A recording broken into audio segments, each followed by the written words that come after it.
دوستو، ڈکی بھائی اور اس کی بیوی اروج کی محبت کی کہانی کی لازوال مثال ہے۔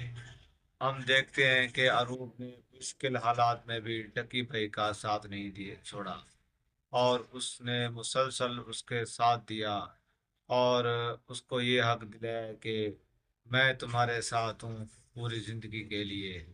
یہ ہوتی ہے محبت کی لازوال داستان۔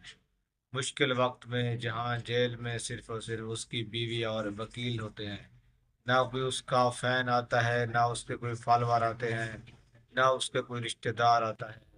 یہ سب وقتی طور کے ڈرامے تھے، لیکن اب انہوں نے اس کی بیوی نے کہا ہے کہ میں ہی اپنی اس شوہر کو چھڑواؤں گی۔